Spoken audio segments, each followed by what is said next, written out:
Assalamualaikum warahmatullahi wabarakatuh.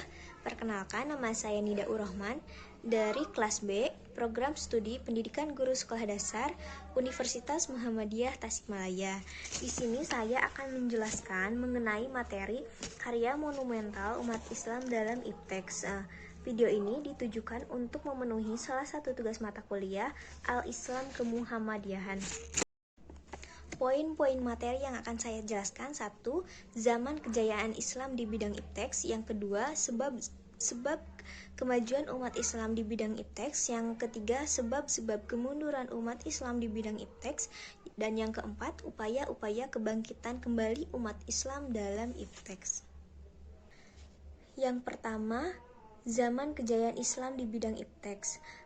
Kaum muslimin pernah memiliki kejayaan di masa lalu, masa di mana Islam menjadi sebuah pusat peradaban modern, peradaban yang dibangun untuk kesejahteraan umat manusia di muka bumi ini. Masa kejayaan itu bermula saat Rasulullah SAW mendirikan pemerintahan Islam, yakni Daulah Khilafah Islamiyah di Madinah. Di masa Khulafa Ar-Rasyidin, Islam ini berkembang sangat pesat. Sejarawan Barat beraliran konservatif Montgomery Ward menganalisa tentang rahasia kemajuan peradaban Islam. Ia mengatakan bahwa Islam tidak mengenal pemisahan yang kaku antara ilmu pengetahuan, etika, dan ajaran agama. Andalusia yang menjadi pusat ilmu pengetahuan di masa kejayaan Islam telah melahirkan ribuan ilmuwan dan menginspirasi para ilmuwan barat untuk belajar dari kemajuan IPTEX yang dibangun oleh kaum muslimin. Ilmu pengetahuan dipandang sebagai suatu hal yang sangat mulia dan berharga. Para khalifah dan para pembesar lainnya mengantisipasi kemungkinan seluas-luasnya untuk kemajuan dan perkembangan ilmu pengetahuan. Pada umumnya, khalifah adalah para ulama yang mencintai ilmu, menghormati sarjana, dan memuliakan pujangga. Kebebasan berpikir sebagai hak asasi manusia diakui sepenuhnya. Pada waktu itu, akal dan pikiran dibebaskan dari belenggu taklid yang menyebabkan orang sangat leluasa mengeluarkan pendapat dalam segala bidang, termasuk bidang akidah, falsafah, ibadah, dan sebagainya. Berikut ini beberapa penemu atau ilmuwan muslim yang sangat berpengaruh terhadap ilmu pengetahuan yang hingga sekarang masih digunakan atau masih bermanfaat. Yang pertama adalah Al-Khwarizmi. Ia adalah seorang yang menemukan ilmu aljabar di dalam bidang matematika. Yang kedua, Ibnu Sina. Ia adalah seorang yang membuat buku tentang kedokteran. Yang ketiga, Jabir Ibnu Hayyan. Ia adalah seorang ahli kimia yang dikenal sebagai Bapak Kimia. Yang keempat, Al-Biruni. Ia adalah seorang yang meletakkan dasar-dasar satu cabang keilmuan yang tertua yang berhubungan dengan lingkungan fisik bumi, dan dia dinobatkan sebagai Bapak Antropologi dan Ideologi. Yang kelima, Abu Al-Zahwari. Ia adalah seorang penemu teknik patah tulang dan membuat kitab untuk menyembuhkan luka pada saat operasi. Yang keenam, Ibnu Haytham. Ia adalah seorang yang dikenal sebagai bapak ilmu mata yang mengurai bagaimana mata bekerja. Yang ketujuh,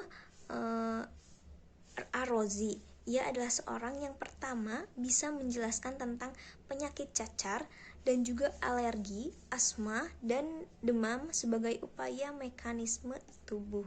Yang kedua, sebab-sebab kemajuan umat Islam di bidang IPTEX. Pada saat itu, Barat tengah tertidur lelap dalam buayan teosentrisme dan alam pikiran yang jumud. Bahkan, bangsa Barat saat itu dalam kondisi terbelakang. Islam mengalami kebangkitan intelektual dan kultural yang spektakuler. Dengan revolusi pemikiran dan budaya Islam yang bercorak peradaban baru, menyambung mata rantai peradaban sebelumnya seperti Yunani, Babylon, dan Persia. Islam yang kosmopolit, humanistik, kultural, dan saintifik yang puncaknya pada era Abbasiyah. Secara umum, menurut Arif, ada beberapa faktor yang telah mendorong kemajuan sains di dunia Islam saat itu, yakni 1. Kesungguhan dalam mengimani dan mempraktikkan ajaran Islam sehingga lahirlah individu-individu unggul. 2. Motivasi agama.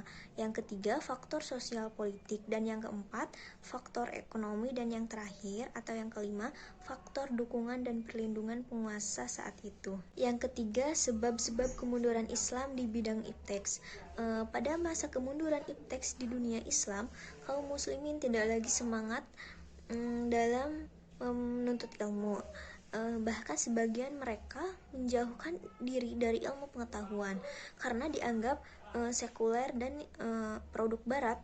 Menurut Profesor Dr. Abdus Salam, seorang ilmuwan dari Pakistan, kemunduran ilmu pengetahuan dan teknologi di dunia Islam lebih banyak disebabkan oleh faktor-faktor internal umat Islam. Misalnya terjadinya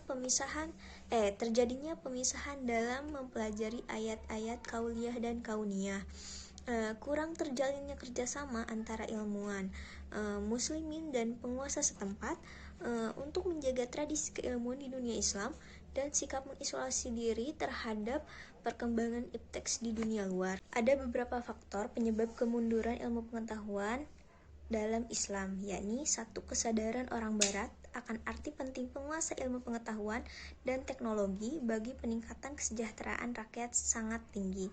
Yang kedua, orang Barat yang pada umumnya beragama Nasrani ingin menunjukkan pula bahwa melalui agama Nasrani mereka pun dapat maju dalam bidang ipteks sejajar dengan umat Islam. Akan tetapi, dalam perkembangan selanjutnya, setelah mereka mendapatkan kemajuan dalam bidang ipteks, mereka justru mulai menjauh dari agama mereka. Mereka menjadi sekuler. Urusan agama berjalan sendiri, begitu pula dengan ipteks. Yang ketiga, orang-orang Barat yang berjiwa petualang berusaha menemukan benua baru sehingga mereka menemukan pusat perdagangan baru. Rute perdagangan yang semula Syria dan Mesir ramai dikunjungi pedagang-pedagang dari India dan dari Eropa. Setelah penemuan rute baru atau benua baru, Mesir dan Syria jadi sepi yang mengakibatkan sumber pendapatan negeri-negeri Islam jadi berkurang banyak.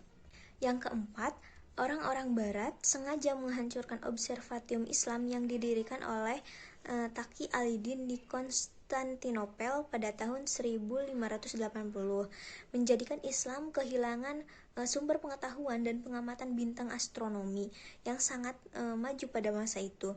Ironisnya, pada waktu yang sama, sekitar 1580 juga, orang Barat baru pertama kali mengembangkan observatiumnya oleh Tycho Brahe.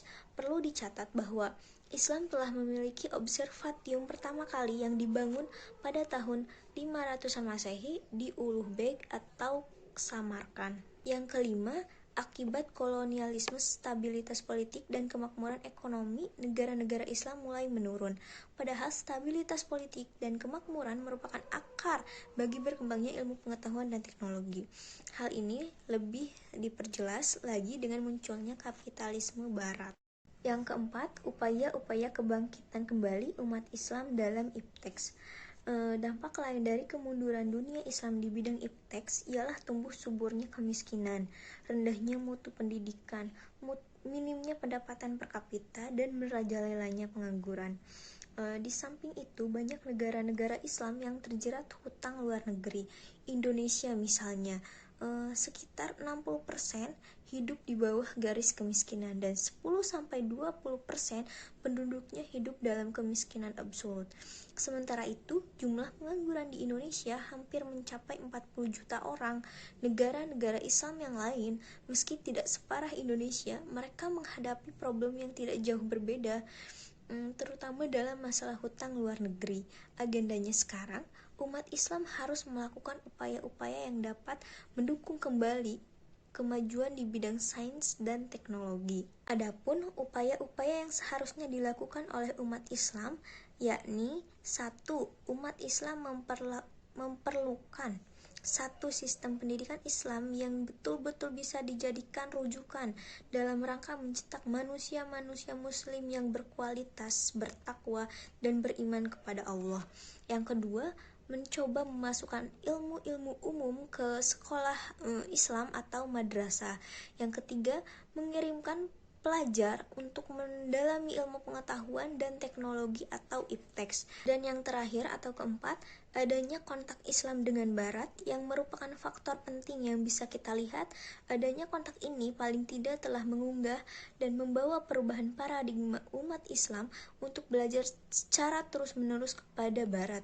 Timbulnya pembaharuan pendidikan Islam baik dalam bidang agama, sosial, pendidikan, dan diawali dan dilatar belakangi oleh pemikiran Islam yang timbul dari belahan dunia Islam lainnya.